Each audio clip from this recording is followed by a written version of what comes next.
For those who wonder where it all starts, it's best to tune in to the sound of our hearts. Our hearts tell us when it feels good. Our hearts swing. Our hearts groove. Our hearts make demands, and our bodies try to keep up. You could say that when we make music, we are tapping into some larger force, something that already exists in nature. Maybe we're just trying to capture a little piece of the thing. Maybe rather than creating, we're simply involved in an ever-evolving, ongoing process of discovering what was already there the whole time. As they say, the spaces in between the notes are just as important as the notes themselves. But if you fill in the spaces just so, an even deeper truth may be revealed. Welcome to The Third Story. I'm Leo Sidran. Sometime late last year, I heard a clip of two guitar players who I love talking about someone I had never heard of before. It was on an episode of Corey Wong's podcast, and Charlie Hunter was telling Corey about a guitar player named Rae Feingold.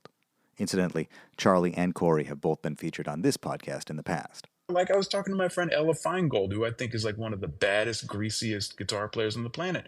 And she just spent like months taking apart every Motown guitar part. Yeah. Months. And I was just like, you have to tell me. And I was on the phone with her for like 2 hours. Just tell me, Sensei. I want to know. One of the baddest, greasiest guitar players on the planet, Rae Feingold? Sensei? Rae Feingold? This is extremely high praise from Charlie Hunter, one of the undisputed grease masters himself, and I found myself asking that question of questions. Who is Rae Feingold? I started following her on Instagram, and soon I began to meet each new morning excited to see what she had posted. Sometimes it was a breakdown of a particular guitar part or an element from a classic song by James Brown or Prince. Sometimes it was a rhythm warm-up exercise, sometimes a little trick about sound recording or layering multitracks. As I dug deeper into her posts, I discovered that she's also a profound and thoughtful composer, arranger, and orchestrator. She has a generous and sensitive musical mind. Pretty much in every post, she's seen sitting in the same chair in a somewhat unfussy office, guitar in her hands, lipstick applied generously, lips pursed, staring at the camera and getting into the zone. And she begins each of her posts in the same way. Hi, how are you? Hi, how are you? It's effective in its simple, elegant repetition, Hi, how are you? and it creates a sense of both caring and familiarity. Hi, how are you? I came to feel that she was legitimately curious to know the answer. Hi, how are you? I'm good, thanks. Although I couldn't find much information about her at first, I just assumed it was because I hadn't been looking in the right places. But at some point I realized that while this was a musical mind that had spent decades studying, exploring, and playing in the soul sandbox, Rae Feingold herself was only a few years old. It had honestly not occurred to me that she was a trans woman until one day I read a post that she made about it, and about how, by putting herself out there in public on the internet as a teacher and as a content creator, she was also opening herself up to all manner of abuse and prejudice.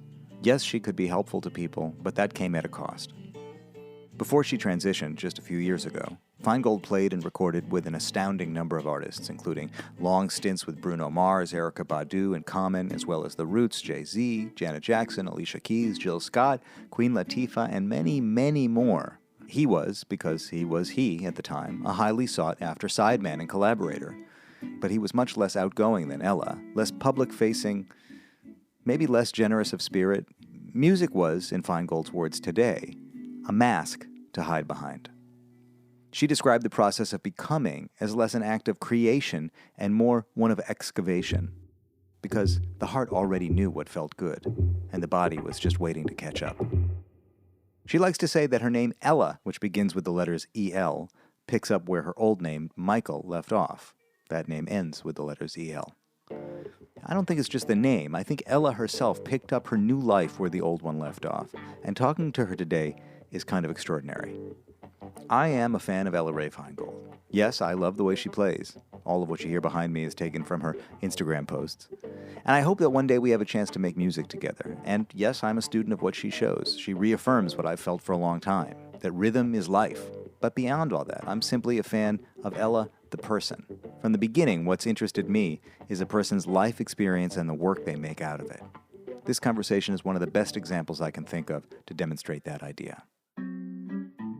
We spoke recently about the importance of rhythm. She tells me, I don't want to impress anyone, I just want to make people feel good. Talked about asking the question, what are you beyond what you've been told to be? Talked about her personal and her musical rebirth, discovering inverted tuning on the guitar, plus orchestration, Mr. Rogers, transphobia, and much, much more. Third-story.com is the place to go to check out the archive. Hundreds of episodes, including the aforementioned conversations with Charlie Hunter, Corey Wong, and other guitar players like Adam Levy, John Leventhal, Eric Krasno, Brad Allen Williams, Liana Lueke, Steve Kahn, Lage Lund, Julian Lage, and others. You interested in the funk? Check my episodes with drummers like Nate Smith, Louis Cato, Michael Bland, and Clyde Stubblefield. Check out the new Substack. It's leosidran.substack.com. And remember that The Third Story is made in collaboration with WBGO Studios. Visit wbgo.org/studios to find out more about all their award-winning content. Here's me and Ella Feingold talking it down. Ella Feingold, I have not been aware of you for very long. I was trying to remember today what was the thing. Maybe it was that clip of Charlie Hunter calling your name in an interview with Corey Wong that led me to your Instagram. I mean, something relatively recent. But then I think probably has been happening with a lot of people with you, just kind of went deep and became a follower and a fan of your, it's a word I actually have a problematic relationship with, but with your content, with the stuff that you put out there in the world. I do too. I have an issue with that word too, but I'm learning to sort of make peace with it. I mean, we make music, not content, but the fact is you, I think, are in a little bit of a process right now of asserting a part of your life through this content that you're making, and it's working for you. And people are responding to what you're putting out there. Yeah, it is positive, and I know that when people use that word, like there's a good intention behind it. I think for me, it's like I just want people to see me as a person. And that I don't want to be like a content creator and a brand. Like I want them to see the person before anything, the humanity first. So sometimes I just notice certain exchanges that maybe the humanity of it gets lost and they just see someone as a brand or something. But that's for me to kind of figure out. So, we can talk about as much or as little of your humanity as you want to talk about. But I have to say that when I started following you, I was struck initially by how just funky and, as Charlie said, just greasy your playing was. I mean, it was like, whoa, this is like my favorite stuff. And then I was like, who is this girl who's playing so funky and why do I not know who she is? I didn't perceive you as a trans woman for a while. It wasn't even part of my experience of watching your content, your work, whatever you were putting out there. Yeah. Maybe not even until you posted about it, and I realized that part of the double-edged sword of being a content creator, being somebody who's in that space, is that, as you say, people make comments as if you're not a person, as if maybe they feel empowered to talk all kinds of trash that they wouldn't say to a person's face, but they'll say in the comments of an Instagram post. And I have to say that also then intrigued me about what you're doing, because I got the feeling that you are really in the process of becoming Ella Feingold in public right now. And we're kind of watching all of that happen through what you've been putting out into the world. Quite literally, and very articulate and thoughtful and well said. Yeah, that's exactly what's been going on. Yeah, I mean, I am a trans woman and, I try and just make my page and whatnot just about being a musician who happens to be a trans woman rather than a trans musician or whatever. But I know that when I do talk about those things, it comforts people or it helps people feel comforted if they happen to be trans or just whomever that they are, whatever that they're struggling with personally. So there's a part of me that does it for that. There's a part of me that speaks on trans stuff because I want to normalize what it looks like to be trans. And by that, I mean, it doesn't look like anything. It looks like everything, and I think that certain people just have a stereotype of what they think that a trans person would look like or whatever. So I guess I'm trying to occupy the space of the cute, curvy, funky girl next door that happens to be trans. That's my visibility or whatever. And there's a lot of stuff in terms of laws being passed against us or trying to be passed, against us to revoke gender affirming care and a lot of dark stuff. And there's also a part of me that hopes that by teaching people music that they will see my humanity and think twice when they hear transphobic stuff in public, that they'll almost see me as like a family member or a friend, even if they don't know me, and sort of feel protective. Like, I learned from Ella, like trans people aren't like what you're saying. And, also I sort of do it because I know that a lot of people don't know.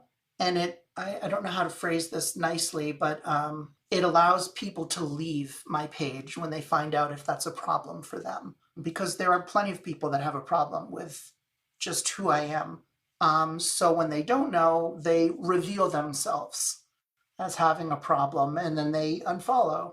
So it is sort of, I don't want to say cleaning my page, but just making sure that the people that are around, whether they care about me or not, at least value what I'm, trying to put out there, which to me is just love. It's just love. I mean, it's music, Yeah. but to me, it's just love. And this is going to sound a little bit kind of cheesy, but like, I want to be like a figure like a Mr. Rogers with funk guitar, because with him, that was the only time I ever felt safe in the world. He had a slowness about him. I'm not him and I'll never be him, but I just want to give a sense of like care, that I care about someone, which is why I always ask people how they're doing in the video and whatever. And just want to put some love into the world. That's a very noticeable thing that you do. You say every time, "How are you?"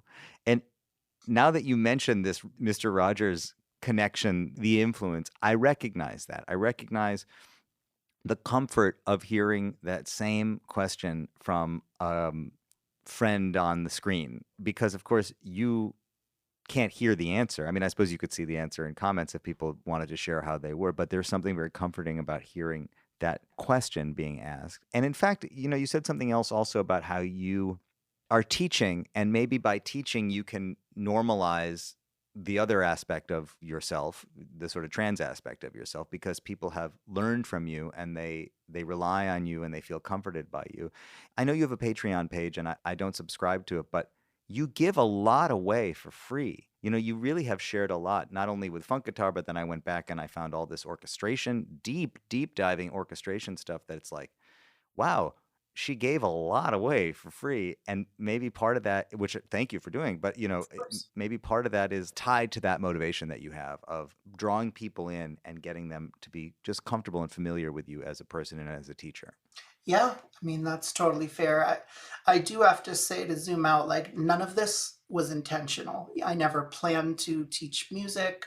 I never planned to ask people, like the whole like, hi, how are you? Like none of this stuff was planned. It just slowly evolved and settled into a thing. And I do give a lot away for free. And I hear from a lot of people that there seems to be a void specifically with guitar in terms of rhythm and people not talking about rhythm. It surprises me to hear that, and I hear it quite literally every day. And I'm happy to be like that little corner of the world that talks about feel and making music, feel good. And I'm still working on making music feel good. I work on it every day. Well, I want to talk about that for a second, and then I'd love to just hear the more global story of how we got here. But you said something in one of the early posts that I saw when I started following you that I absolutely loved. In one of your analysis of, some part from some record, James Brown record or something, you showed the guitar part and then you said, "Are you confident enough?" You asked the question of your student, of your viewer, "Are you confident enough to go to a gig and just play this part and know that this is the work, this is doing the work, that you don't have to do more than this, you need to commit to this"? Can you do that? Because as much as we might look at rhythm guitar and say, oh, there's not much going on, obviously there's a lot going on, but it's easy to believe that this sort of simplicity is insufficient to impress an audience, or that we're not really doing our job when we're just playing rhythm guitar. And I loved that you posed that question, because I suspect that most people watching that video would not be able to answer yes. I would be comfortable and confident enough in the way I'm making people feel just by playing this rhythm guitar part that I wouldn't have to do anything else. Yeah. I mean, I think there's a lot to be said on that. I hear a lot in music when someone's being tasteful, and I don't know if you agree with this sentiment. When someone's being really tasteful, locking into something, it's like, wow. I mean, the musical restraint that they have, the restraint, as if they're holding something back. And I used to never think about that. Just, oh, yeah, okay, yeah, they've got great musical restraint. Oh, they're tasteful, whatever. And then I really thought about it, and it's like, it's not restraint for me. Like, I just enjoy playing that. It's kind of like if you sit down with somebody you really care about on a vacation with a gorgeous view, why do you want to get up and go somewhere else? You're just comfortable and happy where you are in that moment in time. And I sort of look at rhythm guitar kind of like that. Maybe that's a little overly poetic, but just like I don't want to go anywhere else. I'm enjoying the view. And that view might be a D9 chord for 7 minutes. I don't, feel the need. I think also the deeper that you get into rhythm guitar, the more you understand a lot of the nuance and the fact that, the guitar, it's not just the note is on or the note is off, but there's, I mean, an immeasurable number of sort of steps in between that. And I look at rhythm guitar like that in terms of pushing into a sound and dead notes. And so I just have so much fun playing with those nuances. Like I enjoy them. And I guess the last thing that comes to mind is I don't want to impress anyone. I just want to make someone feel good. And I think that partly goes into my Instagram page or my social media that like I genuinely want to make people feel good because I know what it was like to have suffered for so many years, not being myself. And if I can do it playing a D9 chord because that's something special I've cultivated, I'm glad to do that. And I don't feel the need to impress someone doing something else. And someone said something once, and it may be like a live, laugh, love quote or something, but someone said something like, people will never remember what you said to them, but they'll always remember how you made them feel. And I sort of look at rhythm like that as well, like they may not remember the blistering solo, maybe they will, but they'll remember like that feeling of their body moving without knowing and just what it felt like. One of the distinctions I hear you making is that playing great rhythm guitar is not the absence of something. It is the thing itself. It's not that you're not doing something. It's that you are doing this. You're committing to doing this other thing. I enjoy it tremendously. I hear you saying that it's tied to your personal transformation in some way, that your commitment to rhythm guitar in a way aligns with your personal transformation. But you were already clearly a huge scholar of this stuff. This is where you came from. It is. Musically. I know that I always valued rhythm for different reasons. It wasn't easy. It wasn't something that came easy for me in the beginning. My earliest memory was being in preschool and like dancing to Michael Jackson on the tables. They used to have to tell me to get down. So rhythm always moved me, and especially that kind of music. My dad raised me on Motown and the Spinners and the OJs and the Stylistics and whatnot. I can't say that I appreciated it at that age because I was a grunge girl in the 90s. I grew up, listening to Nirvana, and that's what everyone my age listened to. But my dad raising me on that bloodstream, how I felt it, how I heard it. He used to just always tap on his leg in the car. I remember him singing, excuse me, to the music.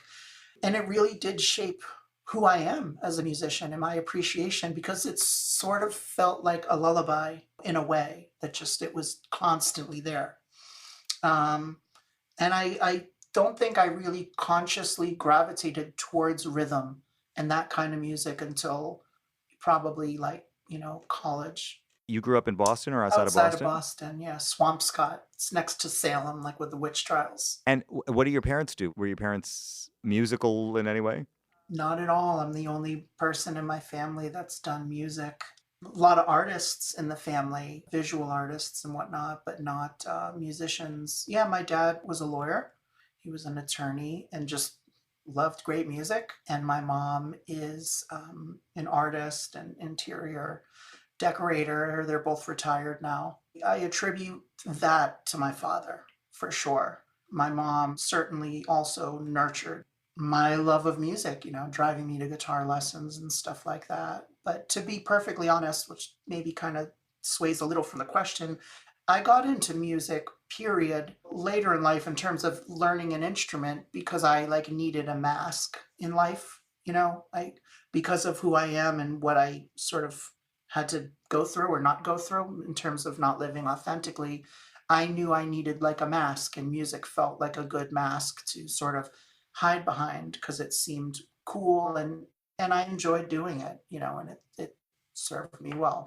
We, on a societal level, have learned a lot about the trans experience. I mean, it's happening as we speak, but it's very recent for so many of us. And so we have language and we have examples. But when you were growing up, there were probably far, far fewer examples. I mean, you, in this moment, are acting as a kind of example for the next generation of people, and particularly maybe young musicians who never saw anyone like you in the past. But I guess what I'm wondering, if you're open to talking about, is Yeah. when you knew and what that experience was like for you, if you had the language for it, or if you were able to tell just personally what was going on with you. I knew somewhere between 3 and 5 years old, and I can explain how I knew. But no, there was no language back then for sure. And I was so young that I just knew I just wasn't a boy. Emotionally, in my soul, just everything. There was just nothing made sense with that. I just knew back then, I was born in 81. I'm going to be turning 43. There were no options back then. I mean, I would imagine if I was honest about who I was back then, I likely would have been homeschooled and in intensive therapy to figure out why, I was feeling that way, as if there was something wrong with that. And I saw just even in elementary school how they would treat gay kids. And yes, I knew they were gay back then, and they turned out to be gay, and they were horrible to them, so I just figured it was going to be a really, really tough life for me. And I think the saddest thing for me is that I quite literally made myself forget who I truly was for a number of years. A part of whatever musical gifts that I have, to be quite honest, came from suffering with my gender, in terms of, not wanting to deal with what was going on. So I would just go down a rabbit hole and learn something, and to just, keep the pain away from what I was actually feeling, which gave me a gift later in life unintentionally. And at that point, pre-transition just quite literally kept me alive. It was something I always knew. I think there's a lot to talk about. I think a lot of people have an issue because they can't imagine that a child knows who they are, right? That they just think it's just not a possibility for a kid to know who they are. And talking to some parents that have sent me some pretty nasty messages, that they almost think like that there's an age that you just, okay, well, at this age, you know who you are, your sexuality, and of course that's not true. And so I just try and tell them, well, I knew between 3 and 5, and here I am today. I'm almost 43. I proved to you, that I knew who I was very early on, and it never changed. Nothing made it go away. And, there's no trans agenda. We just want to be happy and live healthy lives and love people and do our best in the world. I think what is rubbing certain people that don't like people like me is that they think it's some sort of like fad or something in the water. But the truth is, we've always been here. It's just coming to a point in the world where we feel safe enough to finally be us. And I'll speak personally that before I had the courage to be me, there were other girls like me before me, and seeing them on Instagram being visible, being happy, being whatever, actresses, school teachers, auto mechanics, anything, gave me permission to be myself. And it upsets a lot of people. And I sort of don't understand it, because we just want to be happy. And so that somehow sort of unintentionally holds up a mirror to other people, and they can see that in a beautiful way, like, wow, this person, like the amount of courage it takes to be them in this world. I admire that and whatever. I think it's interesting that you talk about obsessively diving into stuff that you were into. Like, clearly you've been dissecting rhythm guitar parts and guitar parts in, Motown, Prince, James Brown. I'm sure there's much more. I've seen also in your orchestration and arranging videos that you went deep on classical composers as well. I mean, like that obsessive fixation on stuff. I think it's interesting that you say that that was a way of avoiding the darker reality of what you were suffering from. It sounds also, though, that you were not just distracting yourself from it, but honestly using it as a way to not deal with what you inevitably were going to have to deal with. That's right. Yeah. The beautiful gift from that was just that I've learned certain things and continue to learn, I mean, again, it was not an intentional thing. It's what kept me alive,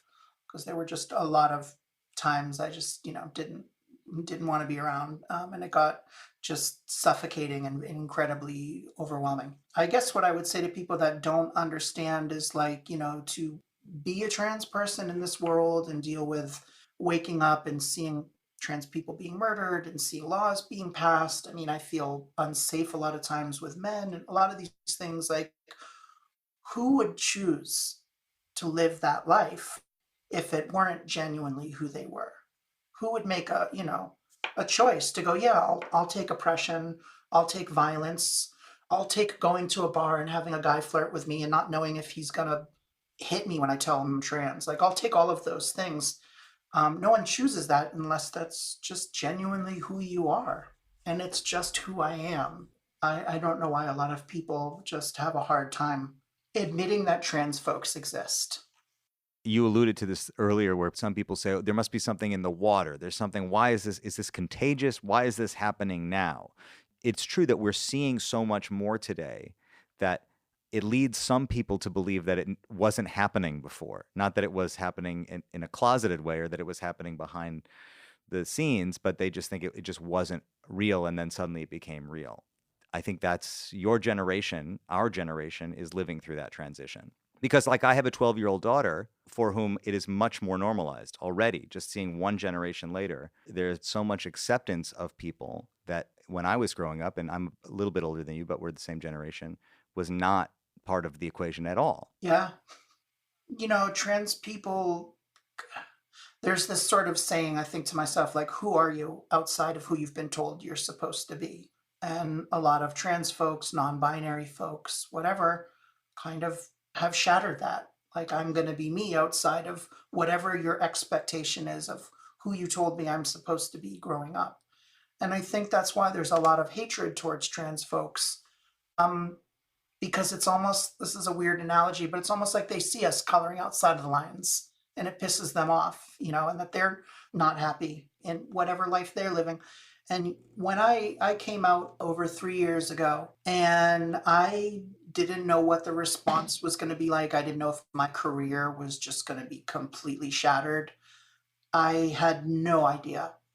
The one thing that I didn't expect was when I came out, I got thousands of messages from people. And you might think, oh, congratulations, I'm so happy for you, or I always knew, or whatever. And there were plenty of messages like that. Most of them were people telling me how unhappy they are in their life, whether it's in their marriage, that they're actually gay, that they're actually trans, that they're secretly dating a trans person. Me sort of jumping off the cliff without a parachute sort of rippled through all of the people that saw my post. And it just let me know that trans people can sort of awaken something in other people. And it can be a beautiful thing, or it can terrify them. And they can be incredibly angry, about that. And I think that's what some of that trans visibility does, is it terrifies some people because it makes them think of, who am I outside of who I've been told I'm supposed to be? I don't want to be a lawyer or a doctor, or I don't want to even be in this marriage. I'm not even a straight man or whatever, you know? But it puts a lot on you also because you become the safe space. You become the person that people feel comfortable to share their own secrets with. Yeah, I mean, I'm touched by that, and I try and set boundaries with what bandwidth I have on any particular day. And first and foremost, I try and hold space for other trans folks that really need to talk because I know what it's like to go through what they're going through, because I literally go through it every day. And just try and be there for people when I can. But I suffer too, like I have things that I got to go through. So I do what I can. Where did you go to college? What did you do after high school? What were the steps that you made? I mean, you've lived a very complete musical life up until 3 years ago. You had a career. What part of that journey can we talk about? What did you do after high school? After high school, well, I didn't even finish high school. I ended up going to community college and getting a GED so that I could go to Berklee College of Music. I didn't even necessarily want to go to music school. I just didn't know what to do. I was lost. And I just figured music school would be the closest tolerable thing, in terms of having an education. I applied to Berklee. I didn't get in. My grades weren't good enough. I even had a recommendation. How did you play? What was your playing like at that point? It was pretty good.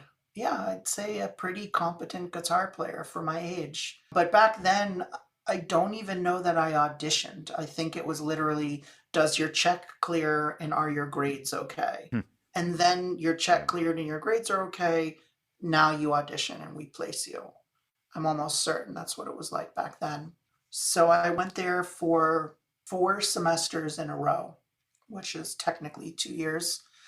I ended up dropping out because I went to study with Spanky Alford, who was my mentor, and one of them. For those that don't know, like Spanky was sort of the guitar architect of a lot of the records from Lucy Pearl, D'Angelo, A Tribe Called Quest, Tony, Angie Stone.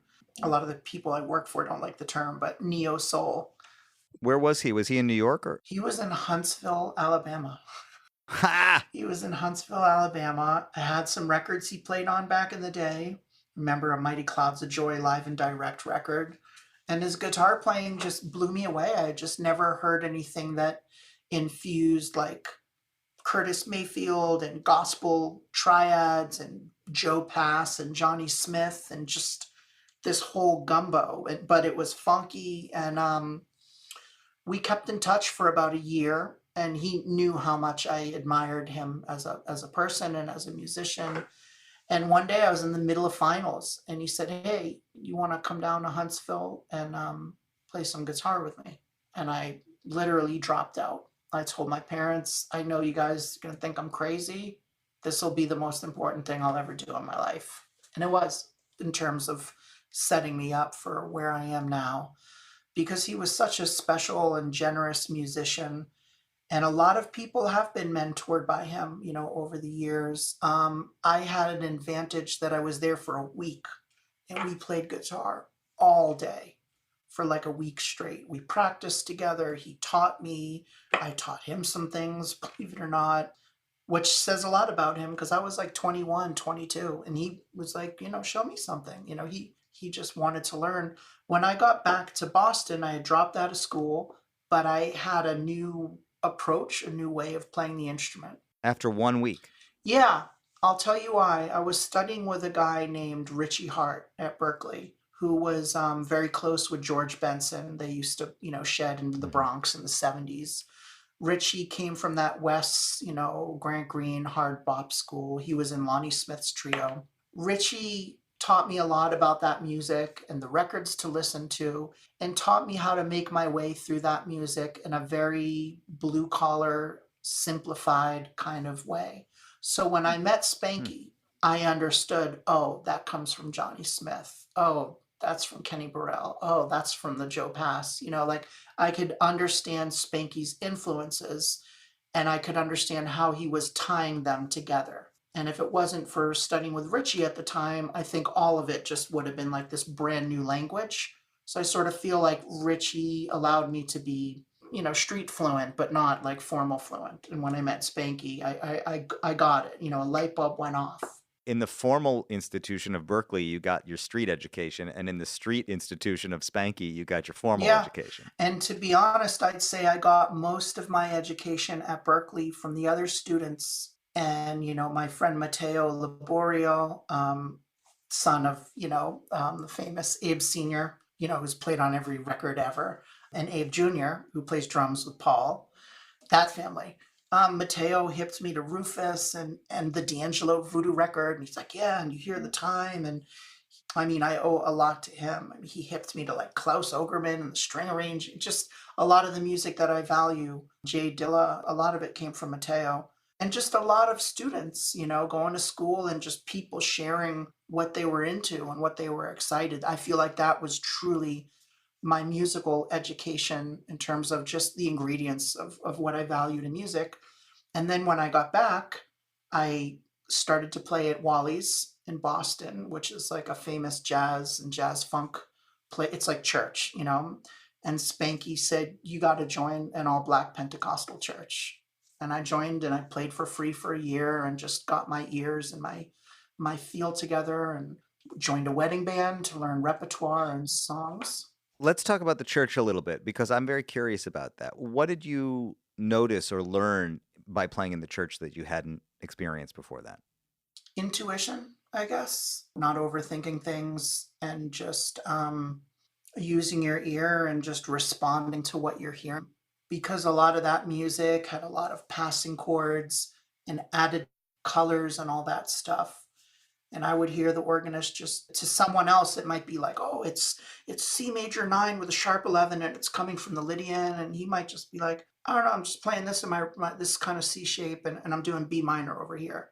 And it's the same thing, but one is a much more simplified and digestible way, which is how I already thought about, music. I had never played in a religious setting. I'm not a religious person at all, but I value and respect anyone's religious beliefs. But it was special for me to be able to play in that kind of musical setting, just in terms of playing for God, for a God, playing with some amazing musicians. The organist was a guy named Keith Harris, who's actually a drummer and plays in the Black Eyed Peas. And the drummer is a guy named Charles Haynes, who's a phenomenal drummer and played at Wally's and is, a legend. So I was getting my ass handed to me. I was so out of my league. It was ridiculous. I was just trying to hang on. And there was no talk, no, it's any flat, nothing. I just had to get in where I fit in. And that really taught me a lot. It was just unspoken. It was just watching and listening. And I just even noticed with like little kids, after the service would be over, they would just stare and look at the organ and, look at the drummer. And I'm talking, they're like 3-4 years old, and they're just observing and looking and mimicking. I learned a lot from that experience, and I think about it a lot, and I'm grateful that I had that experience. I'm grateful that they allowed me to play there, and eventually I got on the payroll and got pretty good. But I just put myself in a lot of uncomfortable situations, and I don't mean because it was an all black church. I just mean musical situations where like I was the weakest link, and really had to just step it up. I mean, I appreciate that distinction, but one question I have been wondering is if you grew up around any black people, was that a newish experience for you? Well, let's be honest, Boston sadly can be a pretty segregated city even today. No, it wasn't something new to me. There was a program when I was a little kid called METGO, and it would allow for African American students in the city to come to elementary school where I lived. And God, they probably had to wake up at God knows what hour, take the bus every morning. And I can't imagine how long of a day it was for them. But I mean, I was in kindergarten and I just loved everyone. And I would just beg my parents, can Khalif come over and have a sleepover party or whatever? I don't know. People were just people. So no, it wasn't. It wasn't like my first experience. I would say that was my first experience musically where I was the only white person. And then the funny thing was, then that was all it ever was. I was always the only white person in a band, in almost all the bands that I played in and tours and whatnot. And in the beginning, I think I was nervous, like I didn't know what the vibe would be, if I would be accepted, or if they'd know like I can't make music feel good, or so, just all the stereotypes. And there was always this beautiful vibe of just like, go ahead, just like get it. It was always a beautiful, loving. And even today, like, people will comment and they'll be like, I bet you get invited to all the cookouts and barbecues, or, like you're definitely invited to the cookout. People say that, you know. But yeah, it was a beautiful, experience for me. Already being so often the only white person in a band set you apart from so many of the musicians that you ended up working with. What has it been like in that scene post transition? Well, it's a good question. For the most part, nothing's changed at all. I would say more doors opened since transitioning. I think a lot of people respect the authenticity and the courage or bravery to be me. I wish that whoever you are wasn't seen as being an act of courage or bravery, that like that shouldn't be an act of bravery. But I understand that, and I get why people value it. And it has opened up a lot of new doors. Um, some doors have closed. Some people have refused to work with me or call me by my name. And I don't have control over those, situations. But no, in general, people have just, I think the people that knew me well just knew there was always something wrong. There was always just a vacant look in my eyes, and so no one was like, oh, I always knew, but there were a lot of people that were like, this makes total sense.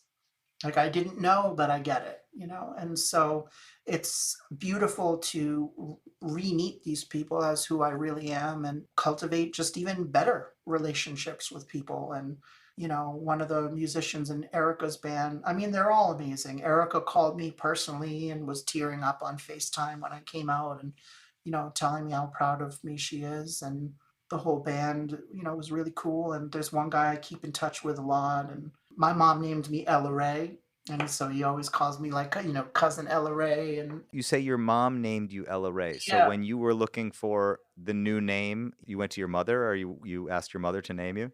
yeah, I'm glad you brought it up. It's a very odd thing to happen. So trans people, when they change their names, because most of us do, not all, our former name is known as like a dead name and a name that we don't want to ever be referred to again. And we pick a name that is fitting to us. I didn't have a name. I was kind of thinking of a few ideas, and I'll be honest in that the beginning of my transition, it wasn't easy for a lot of people that knew and loved me, and there was an adjustment period, and I know my mom was kind of having a hard time. And I just asked her unplanned, like, well, if you gave birth to me again, what would you name me? And just, it was, one of the greatest, I mean, I could like cry thinking about it. She just without hesitation, oh, Ella. And I would call you Elle. And it was like the greatest name ever. I love my name. It's just me. It's just me. I love it because it's bluesy. I love it because of Ella Fitzgerald. I love it because my former name, the where that ends, Ella begins, and the letters, I think in French, Ella, it's like she has or something. There's a lot of reasons that I love it. And I was like, wow, and I was like, well, what about a middle name? And she said Rae, Rae. I mean, just like as if she had just without, I mean, it was just the most natural. It was just me. There was no fighting. Well, like I need to pick my name. I was just like, that's me, mom. Yeah. Do you have siblings? I do. I have a sister. Yeah. She's three years younger than me. Yeah. I mean, that's so deep too, right? Because the relationship between sisters is not the same as the relationship between a brother and a sister. Yeah. You said this thing about people meeting the real you or meeting this other version of you. Sure. Like I look at pictures of you that you've posted from before. You posted a beautiful video recently of yourself playing a duet with yourself from before. And you look so unhappy. Yeah. So anybody who engaged with you at that time would have been engaging with somebody who didn't have the same energy and the same spirit that you have today. So they couldn't expect that you would be the same today and that that friend is the same friend, because you've changed enormously in so many ways, but not just physically. Like, I can just tell in the photo or the video that you must have been a much more serious person to be around, or a much heavier presence to be around. Yeah. I mean, I think it's different for every trans person. I know that there are a lot of trans folks that sort of believe that, not believe, I mean, that they are the same person that they've always been. Nothing's changed but, the shell, the avatar. And that's Hmm. absolutely true for a lot of people. For me, it was the complete opposite. I created a person to just avoid shame and ridicule. And I think what killed me the most, not just living a gender and a life that wasn't my own, but I'm just a empathetic person. I just don't want people to hurt. I'm crazy sensitive about stuff. And kind of like the character that I created was kind of insensitive and selfish and the black sheep of the family, which is just not who I am truly by nature. And it would always just break my heart to like play that sort of character because I didn't know what else to do. I didn't know how to show who I truly was. So yeah, having these relationships, I mean, even my mom, who I think knows me better than anyone, was just like, you're just a different person. You're just a completely different person. And I am. I mean, even my best friend, I mean, he's just, I could name specific things, but just like his mind gets blown that it's like, I just can't believe that's the same person. I mean, one small sort of zoomed out version is just like pre-transition me was judgmental and would never talk about successes that I had or share accomplishments really, downplay everything, just sort of not want to be seen. And me, I hang my accomplishments on the wall, the record and the Grammy, and like I'm proud of my accomplishments and I want to share them and I worked hard for them. And I know that, yeah, for my one friend, it just sort of blows his mind, just, because him and I were quite literally best friends. And are you still? Has the friendship survived? There were a lot of adjustments. I mean, he had to relearn, he had like a bro where they would like talk about gear and do, and I'm just like, I like that stuff, but I also like a lot of other stuff that he has no interest in. Yeah, and then for myself, not just other people, that I have this massive task of unpacking all of the things about my personality and saying, what was truly me and what was something I created to avoid, shame and ridicule.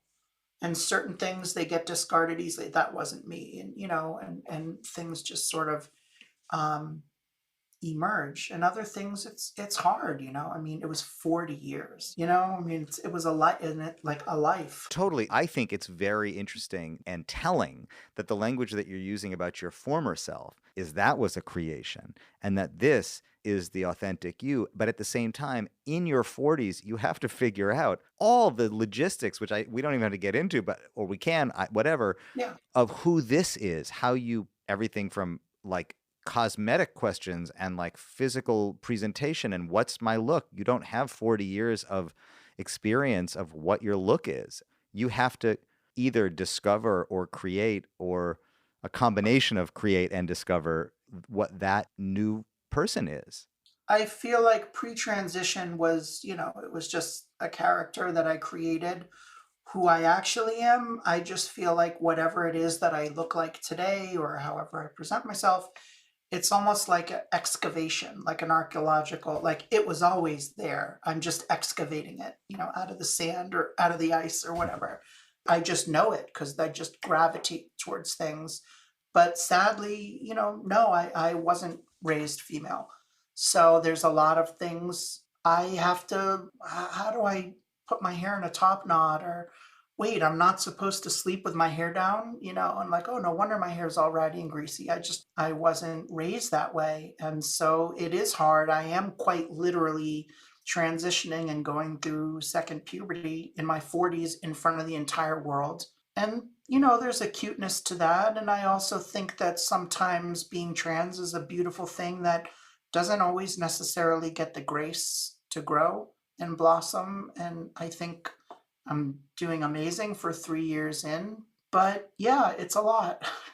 It's a lot kind of existing and keeping my career going and putting myself together. How is your life organized? Like, what is a day like for you? You make a lot of content. Sometimes the content suggests that you're also working on people's records. I saw Yeah. something recently where you're playing on a mono neon thing. Like you give yourself time to do these deep dives into other people's records, but you also are playing on records and making your own music. How is it structured? Well, it's not really structured. I mean, it's structured in that I get up every day and I do want to post something, but I never wake up and go, okay, today we're going to do this. I sort of just pick up my instrument and I don't spend too much time on it. I might spend time like, what is it that I want to talk about? And then I turn the camera on and it's usually the first go. There's no editing, there's no multiple mics. And it's just kind of a beautiful mess of where I'm at. But I do always make sure that I'm sharing something that I do and that I own in the sense of playing it on a gig or on a record, not just regurgitating something from a book or something like that.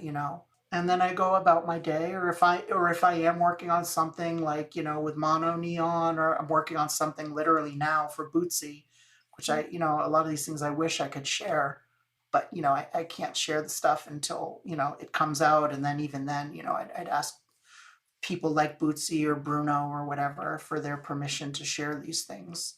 So yeah, it's a combination, but it always starts with just in the morning trying to put something up, hoping people would see the value in what I do and want to subscribe to my Patreon, because I certainly can't make the price any more inexpensive and accessible for musicians. What was the first big gig? I know that you were with Erica Badu for a long time. We sort of got derailed, but Yeah. you were in Pentecostal church Yeah. after that. I mean, you're still in your 20s here. We've got like, this piece of like 15 years of your life. But Yeah. can you just give me a broad sketch? Because the truth is, it's quite difficult to find information about where you've been. Well, my first tour, I was, I think, 22 years old, and it was with Queen Latifah. I had gone to LA twice to audition for the musical director Ricky Minor, who at the time was doing American Idol, and this was before Leno. I auditioned for Britney Spears for her Onyx tour. I was like 21. And it was sort of like someone was letting me just let the kid go in and audition. Like they were doing me a favor, as in they're never going to get the gig. Well, I beat everybody out. And it was just down to me and another amazing guitar player, Errol Cooney, who plays with Janet, and Stevie Wonder, phenomenal guitar player, and one other guy. And this guy ended up getting the gig, and I think Ricky was incredibly shocked and impressed, and I remember he said, "I got you up here. I'll reach out when the time's right." There was one more audition for another artist. I flew out on my own dime. I didn't get it, and I just asked him, am I doing something wrong? Is there something I need to work on? And he said no. He said, and it was honest advice. He just said, every artist is going to want something different. Some people want to look, some people want a resume and experience. Some people want, the shiny rig and the dance moves. Some people just want the musicality. Some people want it, it's just, you don't know what someone's looking for. And I remember he just called me randomly one day and was like, "Hey, Queen Latifah, we're going on tour. It's the Sugar Water Festival. It's with Erica Badu and Jill Scott and Floetry." And I'm just, my heart's pounding. And he's like, "I'll tell you what, fly out, if you get the gig, you can go home and pack and all that stuff." So, but he's like, "I really want you to have the gig." He's like, "There's no time. I need you to get on a plane now. Like, just get to the airport and find something." So I literally went to the airport with my guitar and a toothbrush and a pair of underwear and some pedals. That was it. I mean, I swear I had nothing with me. And I make it through security, and he calls, I'll never forget this. He calls me and he goes, "Hey, Are you at the airport? And I said, yeah. And he said, congratulations, the gig is yours to lose. And that was him telling me that I got the gig. And I was like, it was like winning the lottery. I was 22 or something. So I went out there and it was all the heavy hitter LA touring musicians. And that led to everything else, Erica Badu and my work with Jill Scott and Questlove and playing with the Roots and Jay-Z and Bilal and all this stuff was from Sugar Water and just meeting these other people, whether it was through a sound check or whatever. Did you move to LA? And where do you live now? So I live in Western Massachusetts in the Berkshires. I lived in LA for 10 years. That was a whole nother unexpected thing. The tour ended and I had a place in Jamaica Plain, still had my church gig and my Wally's gig. And I don't remember if I think I still had my wedding band. And when the tour ended, I just was like, I don't know, do I go back to Boston? Like, I'd never even thought I'd go on tour. None of this stuff was planned. And the drummer, Teddy Campbell, his wife has a group called Mary Mary, the gospel group. And he would just, I wasn't even asking for work. He just said, hey, I think you'd be great for it. Do you want to do the gig? And then, I stayed on a friend's couch and I remember my first rehearsal. It was in the Valley and I go outside and Paul Jackson Jr. is there, the famous session musician. I'm just like, so, I'm talking to him and he's giving me tips on sight reading and all this. And I was just like, okay, I need to be here because I'm not going to be bumping into Paul Jackson Jr., in Boston. So that was it. I just found a place to stay and then eventually went back home and settled up my affairs there. Lived in LA for 10 years and I toured for 10 years straight, living out of a suitcase. I wanted a different life because of what was going on with me personally. And I didn't want to be on the road anymore. I just felt too raw emotionally. I had some experiences that led me to becoming an orchestrator, which is actually how I make my living. I mean, guitar as well, but that was really paying my bills, and still does. Some of those orchestration gigs pay my bills for the entire year. And I just took a chance and moved to Western Mass just as I hope this will work. Wasn't moving here, obviously, for the thriving music scene, although we do have Tanglewood and all the amazing classical music. It was like I just needed a refuge. I just needed a safe place to just kind of deal with what I was dealing with and to learn the craft of orchestration. And I really sort of did my 10,000 hours. I just bought tons of Ravel without understanding how incredibly complex the orchestration was. Just sort of taught myself, and then I ended up taking some lessons with a professor at University of Montreal. What was happening that led you to get the initial orchestration gigs? Because, I mean, that was my question. I understand you got 2 years at Berklee, and then you've got this journey into this other world. I hadn't heard you talk at all up until now about what the foundation was or how you even figured out how to do it and why you were called to do it in the first place. Why I was called to do it, I think I always had a fascination with just the alchemy of putting things together. And I remember a few moments that really changed my life. One was playing with the Roots. We were backing up Jay-Z and we played Carnegie Hall and we played Radio City Music Hall. And I'll never forget the feeling of the orchestra on stage tuning up, but where I'm actually on stage and hearing the sound swirl around me. It just gave me goosebumps. Then I knew immediately, oh no, I need to do this. This is, the Carnegie Hall sort of reinforced it. But the moment in the middle was that I played guitar for a concert called Suite for Ma Dukes. And it was an orchestral tribute to the late Jay Dilla's mother, Maureen Yancey. And it was arranged and orchestrated by a friend of mine, Miguel Atwood Ferguson, who's just one of the most soulful arrangers, orchestrators, if not the most soulful that I know.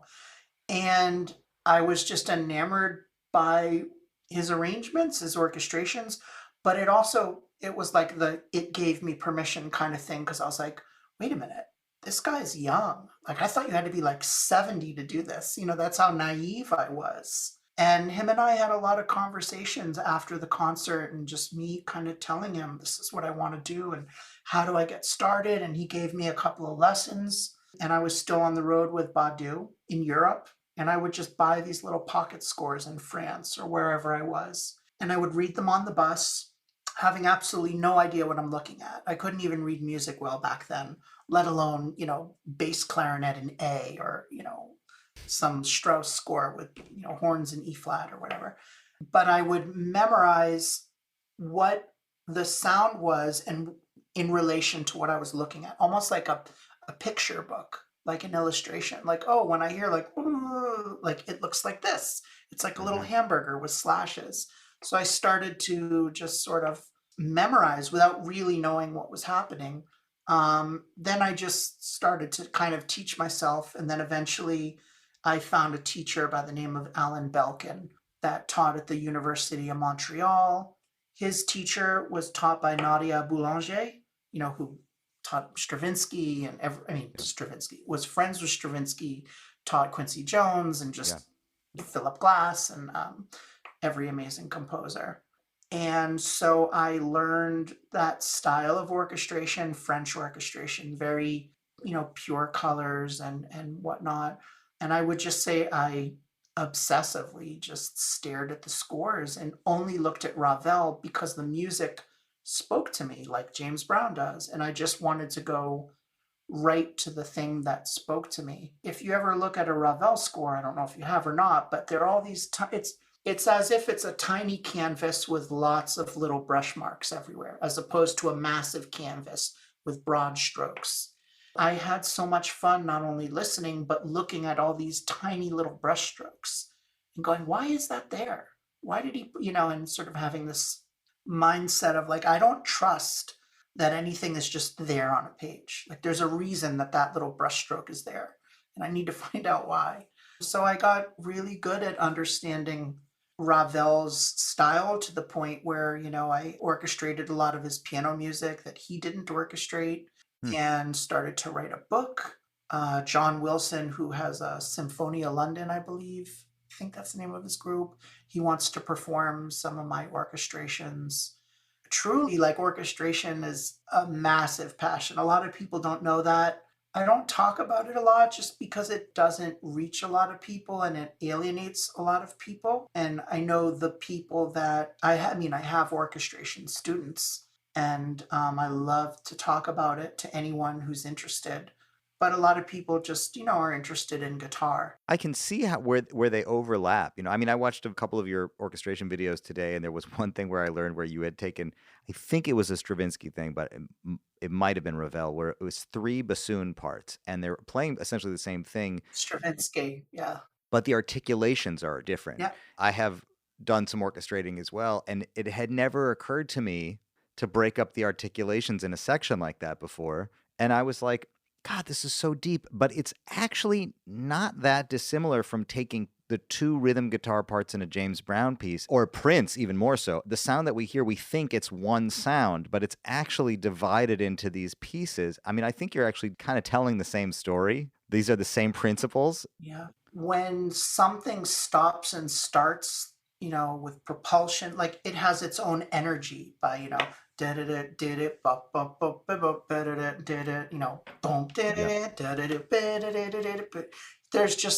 an energy to that as opposed to one person playing it. In orchestration, sometimes you break something up because they just need to breathe. Sometimes it's like that. They can't play. But sometimes it's to avoid the grayness, the unison of everyone just doing the same thing. So you find little ways to atomize it. I look at it like funk, because that there are ghost strokes and there's rests, and you're paying more attention. You're playing less, so you're paying more attention to where you come in and accent and stuff like that. And yeah, it's its own color, And I totally take those principles from James Brown into orchestration, and vice versa. When I think Ravel and I do a certain trill, or, even take like someone like Wah Wah Watson, for example. he always had this sound effect that he did on a lot of records where he would my guitar I don't think is on, but he would sort of do, yeah, it's not on, but he would do this thing where he would go, and he'd have an echoplex and it would trail. Yep. But that's very orchestral in nature because it's like a violin tremoloing, you know, and it's setting up anticipation. So it's an orchestral kind of arranging thing, you know. He happens to be playing it on guitar. And I know for a fact that he thought that way because Wah also mentored me. And I remember the reason he kind of opened up the books and would talk to me about stuff was when I said, you know, can you talk about how you orchestrate your parts? And he just jumped out of the phone and he's like, that's it. No one gets it. It's orchestration. I'm orchestrating the parts. You know, it's not just like I play funk guitar. He's thinking like an arranger and an orchestrator and doing that. It either sets up anticipation for something to come or it sets up tension, or it's like a drummer, you know, kind of doing a drum fill or a harp gliss in that it's gluing a section from one thing and it's not showing the seams. But there's a reason. It's not just like it's a cool sound effect. There's an intention behind the sound. Yes. You also have this other side of what you're interested in, which is this inverted tuning thing, which Yeah. I had never seen before. And I don't want to get too caught up in it because I feel like we could do another 75 minutes on inverted tuning. But how did you find that? And what does that open up for you that you were looking for? Yeah, I'll try and give the Cliff Note version here. Let me think about this. It started from my friend and teacher, Jeffrey Lockhart, who's a professor at the Berklee College of Music. Jeffrey played at Wally's. He is hands down the funkiest guitar player I've ever heard in my life. I'll fight anyone on that. He played upside down. There was always something incredibly unique about striking the strings from the high notes first and finishing through on the low strings. Coincidentally, it's always how I heard rhythm that way and some of those sounds, but I couldn't replicate it playing, you know. I bought a little $200 Squire as like a proof of concept of like, let me make sure that playing upside down does in fact evoke these sounds that I'm hearing not only from Jeffrey, but like how I hear that in between stuff. So instead of like, it's like diff, diff, diff, it's almost like a DJ scratching. There's a more softer sound for the in-between chicken scratch. So I was like, this works. I also had to deal with, well, I'm 42 years old. I don't know that I can relearn to play the guitar, but I'm like, fuck it. I'm going to try. I changed genders at 40 years old. I think I can handle flipping a guitar upside down. So I started playing upside down, and my friend Blake Mills, who's one of my favorite guitar players on the planet, amazing producer, he messaged me and he's like, Ella, I love what you're doing playing upside down and the funk stuff. Have you ever heard of this thing called inverted tuning? I was like, no. So he gave me the tuning. I, of course, tuned it wrong because I didn't understand what the hell he was talking about. He corrected me and he told me, well, it came from this guy named Chris Wiseman, who happens to live very close to me, actually. Huh. And it's something he invented. He doesn't really use it that much anymore. But I thought that you would just be into it, you know, with the way that you're playing. Can you remind me what the tuning is? I saw it on the Instagram, but... Yeah, so a regular guitar from low to high, which is, you know, basically for the most part in fourths, is E, A, D, G, B, E, low to high. So inverted tuning is the same pitches, but high to low. So it's E, A, D, G, B, E. So the high E, you know, high A, which used to be a B, the D string and the D string stay exactly the same from the previous tuning. So that doesn't get flipped. So the guitar doesn't necessarily go high to low. In the middle of the guitar, it kind of snakes and then goes back. What this did was an unexpected gift because it allowed me to get the sound of playing upside down. I had the familiarity of certain shapes that worked. And truthfully, the only shapes that really work are triads. Anything above a triad with color notes it gets inverted, so it sort of like puts the overtone series on its head. So normally your colors, your pretty leaves are up here. And so inverted tuning, it's like all of your colors are down in the tenor range now. And you know, your roots and thirds are now like at the top. What it also allowed me to do though was grab these Barry Harris, George Shearing kind of voicings, these Bill Evans chords, and all the cluster, you know, tight harmony on a keyboard. So it allowed me to grab these voicings that I've always heard, that I've used in my orchestrations, and they became available to me on guitar. So that wasn't something I was expecting. And I don't need to make everything about my transition, but I will. It was uncharted territory for me, and I had no one to look to. And I sort of looked at it like a musical rebirth, much like my own rebirth, in that I had to just figure this out. I couldn't go, yeah, how do you play a minor 9 chord on this thing? I don't know. You can't go on YouTube. So I just had to figure it out. And so it gave me, I would like to think, you know, a unique voice on that instrument and tuning, because no one else was doing it. I had never heard Blake do it. I had never heard Chris do it. And I got to meet Chris, the inventor of the tuning, about a year and a half later. I was doing an interview for this guy, Rhett Schull's channel. Shout out to Rhett. And also RJ and Streetwise Guitar. Sorry, all those happened at the same time. And I called him to say I'm doing these interviews, and I obviously want to give credit where credit's due. And you know, I played for him over the phone, and he gave me the best compliment ever. And he just said, "Ella, inverted tuning was made for you." It's like, I just believe that there's certain things created that are just not meant for the people that created them. And he was just like, hearing what you're doing with it, he's like, it's yours, you know. And it was just such a generous thing. And he sounds amazing on the tuning as well. And it's cool. Like when I first met Charlie Hunter, Charlie, I would say, is probably the first, if I can say the word celebrity, but you know, amazing, amazing musician. He was kind of the first to like discover me, sort of, you know, and take an interest in what I do, and being like, yo, this is really special, and introduced me to a lot of people. So I'm saying all this because he was like, I want to try it. Can you tell me how to do it? And I did. And I just thought, oh no, Charlie's like the funkiest, greasiest guitar. Like, it's over for me.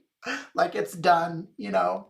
And what was cool is he sounded nothing like me. He sounded funky as hell, but he just had a different way of making his way through it. And I think that's what's really cool, is seeing people use the tuning and everyone just does something completely different with it.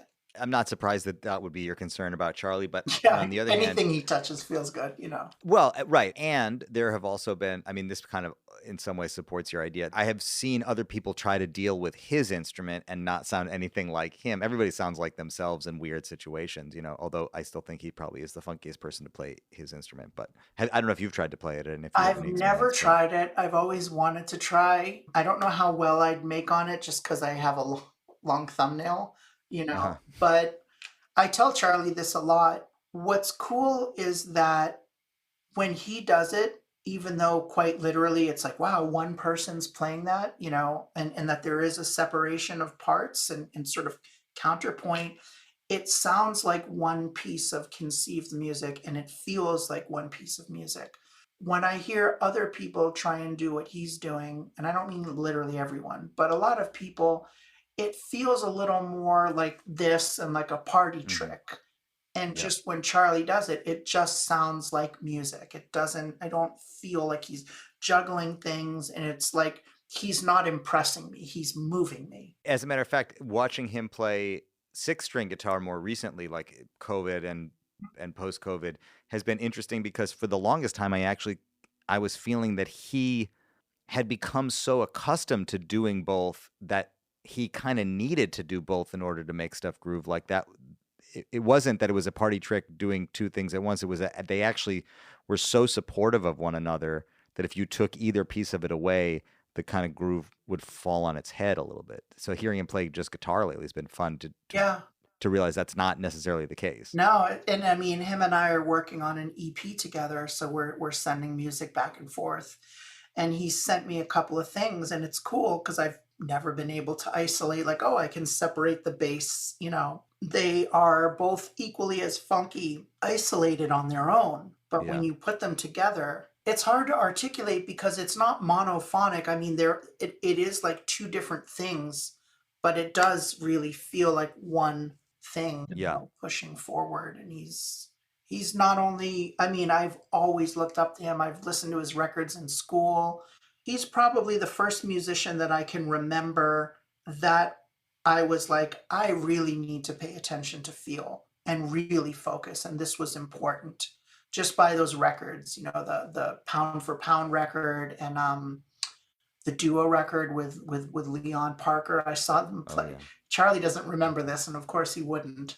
But the record with Leon, the duo record, I saw them at the Regatta Bar, and I mean, I like couldn't talk. It was so intimate but funky. And I remember on break he was sitting on a couch, and I'm just like, oh my god, should I go talk to him? And I don't know what the hell I said, but that moment never left me. Just the musicality. And that he was just being who he was, and it always left an impression on me. And it's cool that, you know, he values what I do, and we're friends, and he's just one of the best people I've ever met, just as a human, let alone as a musician. I wasn't expecting that because I didn't know him at first. I just knew he admired what I did, and I greatly admired what he did. And I mean, you know, we talk on the phone like almost every day. And When did he discover you? How did he discover you? I don't even know how. I really don't remember. Were you Ella? Yeah. Yeah. That's the deepest thing though, like, because you have to ask yourself the question, if you had never It transitioned, wouldn't have happened. It wouldn't have happened because I wouldn't have posted online, period. I just wouldn't have done that stuff because I never did it before. I wouldn't have believed that I had anything of value to share because I wouldn't have believed in myself. And you know, when I told you at the beginning of the interview, like that, how like none of this was planned, and I wasn't like, oh, I'm going to teach. It all happened by accident. I just, as I was sharing a part of who I was while I was transitioning, I was like, well, why don't I share some musical things? My first thought every time I would post a video was like, everyone knows this. It's like, yeah, okay, thank you, but I thought everything was going to be painfully obvious, you know. And when I would post, it was like there was a mirror being held back to me, and the audience or my friends or whatever were telling me what they thought. And the thing I kept hearing was, nobody's talking about this stuff. I had no idea. Nobody really talks about rhythm guitar. I just kept hearing it every day. It just kept pushing me to just share more. And I wanted to share because I felt like I had sort of hoarded all of this knowledge, not in like a secretive, you know, dark way, but just that I had learned this and I want to share it. And if it brightens someone's day, and certain friends of mine think it's nuts that I like give it away or that I share certain, you know, secrets, but I'm like, and I don't mean this in a dark way, but like I can play, you know, I've done the work. Charlie can play, you know, we've talked the talk and we walk the walk. So if I share something, you know, it's not like someone's going to stop calling me because I gave away a chord voicing like that I didn't even invent. You know, I mean, it's I'm secure in who I am, and I feel like it's what I bring to the table is my touch and my feel and my experience and my taste. did you have any connection with Mono Neon or Mono Neon's people before you got the call, or did he also reach out to you post transition? Mono Neon was through my friend Davey Nate, amazing pianist, and he had been producing mono for, I don't know, a year or two or something. So that's how that came about. The reason I ask is like, I get the feeling that the more you share about how to do stuff, the more people are going to want to come to the source where they got it from for the gig. You know what I mean? Yeah, You go to the teacher, you go to the original source. it's been cool to reach a lot of people and work with like Bootsy. That was Yeah. another total just, you know, I think that was through me. I think I had sent him a video of me. Actually, now I remember what it was. I was listening to the 1971 Live in Olympia of Soul Power, and I just was inspired by Catfish's energy. I played Soul Power by myself, my own version of it in inverted tuning. And I just said, hey, love to you and Catfish. And he, gave me another one of the most beautiful comments. And he was just like, you have my brother's touch and the stroke. And nobody understands that. And like, I can't, he just like, you get it. You got it. And so now he literally, I mean, he emailed me this morning, like, hey, I need, like he calls me when he wants someone to sound like Jimmy Nolan or Catfish. And me, he's like, do you? But like, it's wild to me that he's like, I need something funky that reminds me of the music I created. Let me call it Ella. And yeah, it was being visible, but it also brings a lot of people that have certain expectations that want to collaborate or something. And I'm picky, I don't want to play on something if I don't think I'm the right call. I don't want to play on something if it doesn't reach me, where I don't feel like I can add something. And a lot of times people will want to like collaborate, but I'm just a single chick living in the woods, like trying to keep my lights on, and like I got to make a living. And there's an expectation with this like positivity, like I love what you do, let's collaborate. And I don't have time to play for free. I have friends that I love dearly, and I play on their records for free because Yeah. we have friendship and we have time built up, and I'm happy to do that. And I don't expect anything in return. But for a complete stranger, it just feels very presumptuous. No, I mean, it's funny, and it's become almost a cliche, but it's true. Collaborate means I'm not going to pay you to play. I learned that the hard way today because I've said in a few different ways, just sort of like, yeah, I'd be happy to, do something. And I really appreciate you thinking of me. There just needs to be some sort of a budget in place. And a guy hit me up today, and he's actually somewhat of a well-known drummer. I'm not going to mention his name, but he's worked on some Grammy-winning things, and just was like, I love what you do, and would love to collaborate. And I misunderstood. He wasn't very clear in what he wanted. And I explained, and he was like, yeah, got it. You'll only play for money. And he unfollowed me.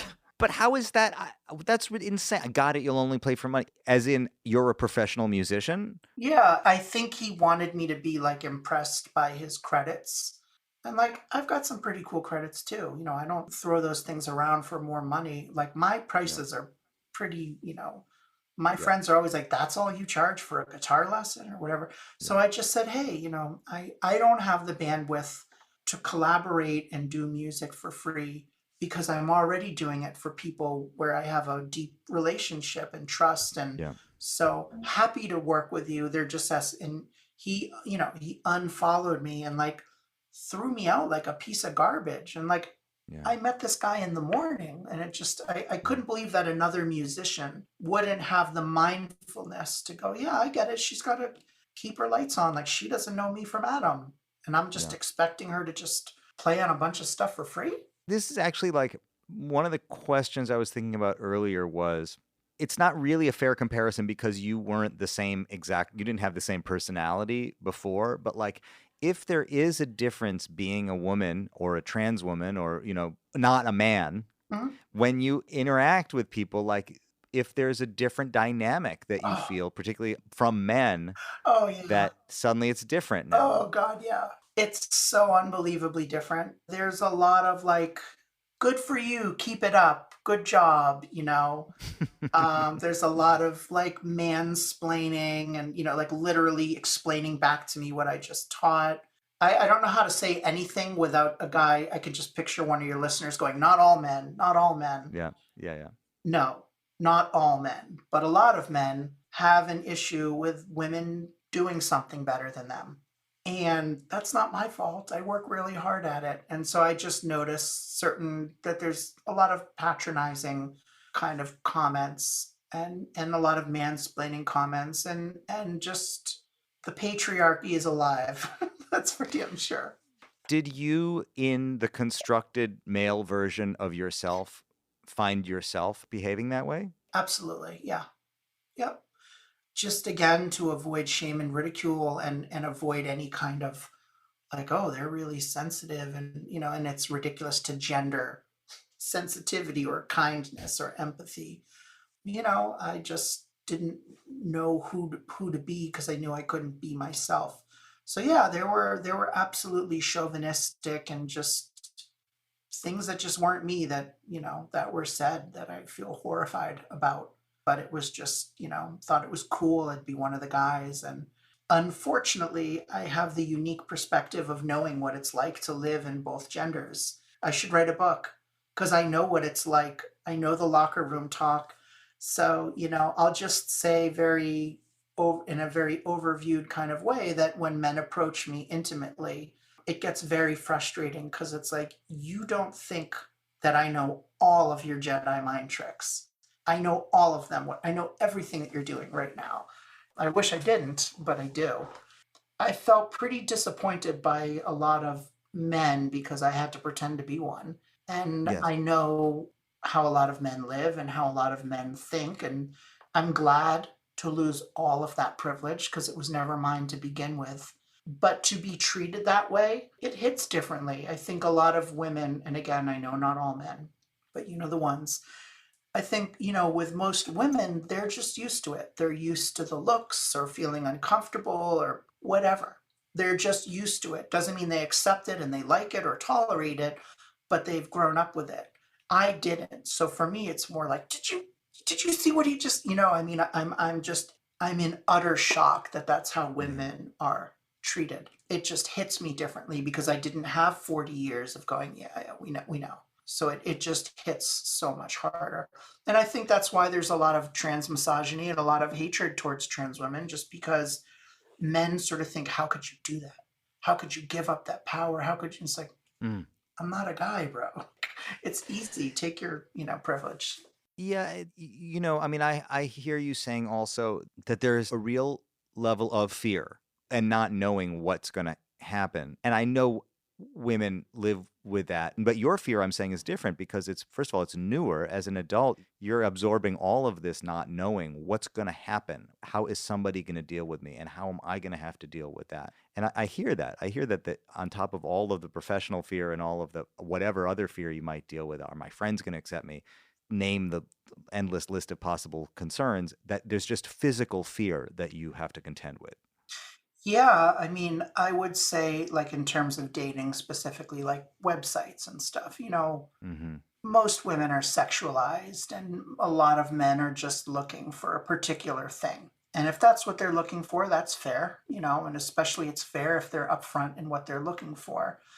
I would say whatever women get in terms of trauma and darkness from men, as a trans woman, I get it times 1,000 Yeah. because they don't really recognize or value my humanity. They don't, which can also be a good thing in the sense that they don't pretend like they do with cis women. They're just straight to the point, like, yeah, I'm just going to be horrible to you, which sucks, but I at least know immediately versus knowing 3 months into a relationship who they truly are.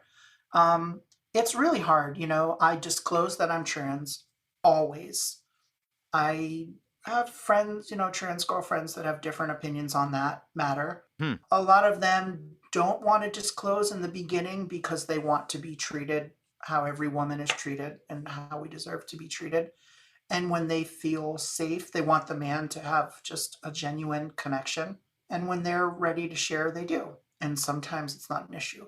For me, I want to get it out of the way because I don't want to have to deal with it later. While disclosing, I always kind of do just a very basic, like, hey, just want to make sure you read my profile. And, I'm a trans girl. Almost all of them never know. They have no idea. They have no idea because they've never read my profile, or they have no idea because, I don't know, I'm cute, but they just don't know. And the scary thing is it's almost like you're going up to them in real life and telling them you're trans and you've got your hands behind your back and you're just waiting. Is he going to hug me, kiss me, punch me in the face? Like, I just don't know. And it's different every time. Sometimes it's thanks, it's just not for me. I appreciate you letting me know. Sometimes it's, oh, I know. So what surgeries have you had? Mm-hmm. How, very invasive questions. I'd say most of the time it's that, or they just go off the rails. And that's where the fear of violence comes, because I just don't know how someone's going to respond. And I was out with my girlfriend the other night, and we were at a bar, and she's like, "Oh, there's a cute guy and we should go talk to him." And my first thought is me having to disclose that I'm trans in like a pretty blue collar neighborhood. And he could pull me closer and be like, "You're cute, it's all good," you know? Or just like, "Oh, for real? I had no idea. All good. So how's your night?" Or he could, push my chair back and call me something horrific. And you just don't know. And I don't, I have a hard time dealing with the unknown. And so Yeah. sadly, it does put me on edge a lot and make me sometimes misinterpret certain things, because I'm just so used to that happening, where it just comes out of the blue. And it even happens on Instagram, not even just dating, where someone will just say something horrific for no reason. "Oh, I saw your video. You're trans. Thanks for letting me know. Unfollow. You're going to burn in hell." And it's just like, Yeah. you just don't know when it's going to come. And it's always feels like a sucker punch in the face. It's such a hard way to move through your life, where you're both prepared for violence or for the negativity that could come at any moment, and at the same time continue to put yourself out there for any number of reasons, because you want love, because you want connection, because you deserve that, because that's who you are, because you clearly are motivated also by knowing that the flip side of that hatred is an enormous amount of love and positivity that you're generating by being out and being what you're doing. But I cannot imagine waking up every morning, walking out my front door with heart open and arms open, and just not know what's going to come, and make the decision day in and day out to continue to walk out my door with my heart and my arms open. It's tough, Leo. I don't know what to say. I mean, even just the online stuff is almost harder sometimes, because I'm just working from home more and trying to be available. And it's harder online sometimes, because literally in the span of 1 minute, I'll get, "Ella, I stopped playing my guitar, and because of you, I started playing again." Or, "Ella, my kid is trans, and they're having a really hard time and getting bullied at school. And I show them your videos, and they always smile and they say, 'That's me. Like, I want to be like that.'" And then 2 minutes later, it's like, "You child groomer, you molester," or like someone calls me fat and a tranny or something. I mean, and just like within this, you're just like, Yeah. "Oh, what a sweet message." Boom, you just get Yeah. clocked in the face. It's so hard to be visible. Have you been performing? Are you ready to go out on the road? Do you want that? Is that not part of your life right now? I'm not ready. I mean, I was in Michelle. I'm friends with Michelle and Cello. We're working on some music, and she had asked me, if I was interested in performing. And I mean, I'd love to play with her.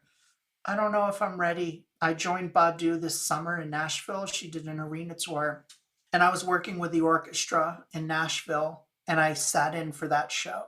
That was Yeah. fun, because it just, it was like seeing family, and there were just so many people that you just kind of tune it out. But I have a hard time just doing smaller venues, and for personal reasons, with just seeing pictures of myself and videos that I didn't take, and just dysphoria, body dysmorphia things. And it's hard. I'm not ready. I didn't know where you were. I for some reason I thought maybe you were in New York when I first reached out to you, and so I proposed that we Yeah. meet in person. And when you said no, I prefer to do it remotely. I mean, it wouldn't have worked in person anyway. But I also realized that even by me making that offer to you, it puts you in a position where it's like, well, I don't know if I'm ready to do that. I don't know if I'm quite at a place where I want to walk into a room with a stranger and, Oh, and it's be no, I mean, videotaped no, or you seem lovely. I mean, it wasn't that. It was more just coming into the city, and, yeah.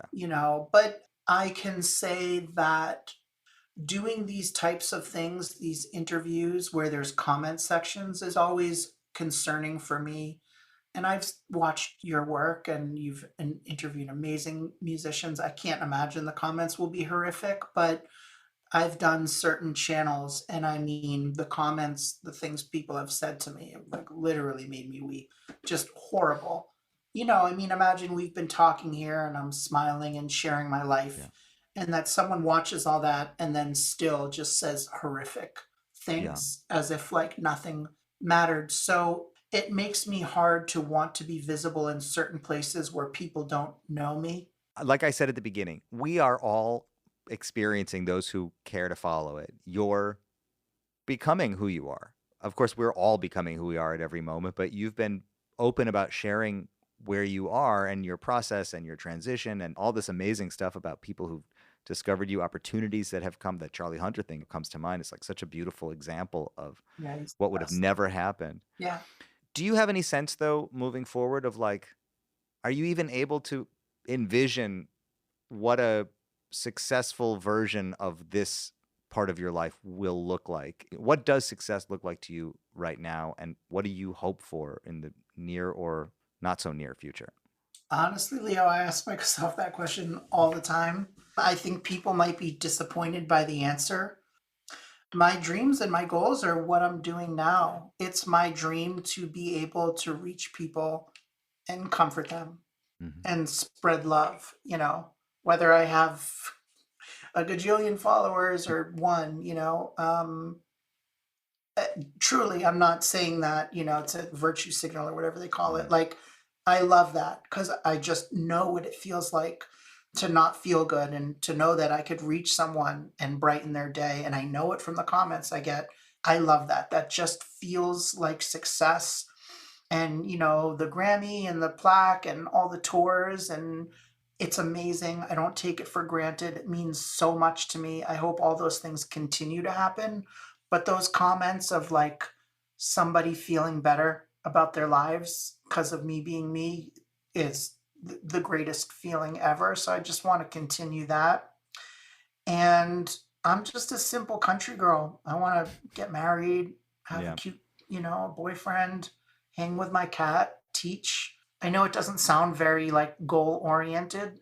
I don't know that I want to be a recording artist or tour the world or be a brand like Corey Wong, who I think is a great funk guitar player. And no disrespect to Corey at all. Like We haven't talked about Corey, but Corey, I would say, is the other rhythm guitar ambassador out there. And I will say you've approached it very differently. He certainly has elevated rhythm guitar yeah. to the front and center of the experience. It's funny, people want to like pit us against each other. And Yeah. I Yeah. love Corey. We follow each other. I value anyone who values rhythm and wants to bring it to the forefront. And I adore him for that.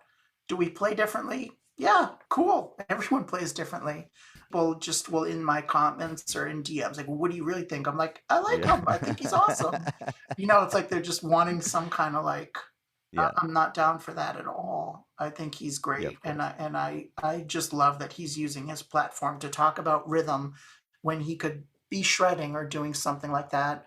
Yeah. And he's slowly like incorporating more solos, and it's very tasteful, and I greatly admire the guy. And I hope one day I'll be on his little podcast that he does. That I'll have enough visibility. But yeah, I don't think I want to do what he does and have a band and tour and put out records. And I don't know. I'm just enjoying reaching people. I mean, one dream, I would love to have my own Fender Telecaster that's in inverted tuning and kind of modified. And that would be a dream of mine, to continue to work with artists that I greatly admire, like Bootsy or Charlie or Michelle or Mono Neon, to be a part of their musical history, because I grew up listening to all, well, not Mono because I'm older than him, Yeah. but, like to grow up listening to their records where they shape the way that I hear and feel music. And then for them to want me to be a part of their musical legacy. I don't think that any of them understands like how deep that is, for me. So I'd say just more of that, more reaching people. And does that sound a little underwhelming? Like, I want 4 more Grammys and I want to be on the cover of Guitar World magazine. And No, that doesn't sound underwhelming at all. It's beautiful. Look, I will share, I relate to it in the sense that I had a conversation recently with my father where I said, I'm disappointed with myself sometimes that I'm not more ambitious. And he said, I think maybe that just means that you're happy and you know what makes you happy. I look at other people who have more success, more sales, more followers, more money.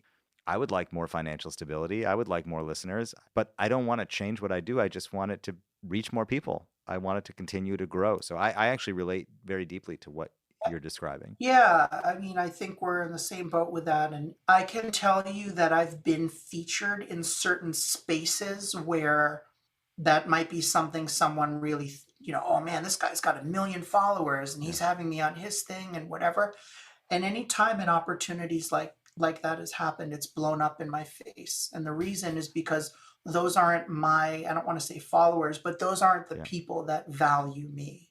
They Yeah. don't know what I do. And so that's where sometimes some of the horrific comments come, or they're like, Right. this bitch is just playing a D7 chord. Who cares? Like, I bet she can't even solo, or. But that's what I loved about that comment. Do you have the confidence to play D7 and make it feel like this and do it for 8 minutes? Yeah, but it's the same thing with your listeners. Yeah. Like, okay, Yeah. maybe you reach more people, but will they Right. truly value your conversational style and who you want to talk to, and the Yeah. fact that maybe you don't want to do a clickbait, like talking with Ella and like some crazy clickbait title.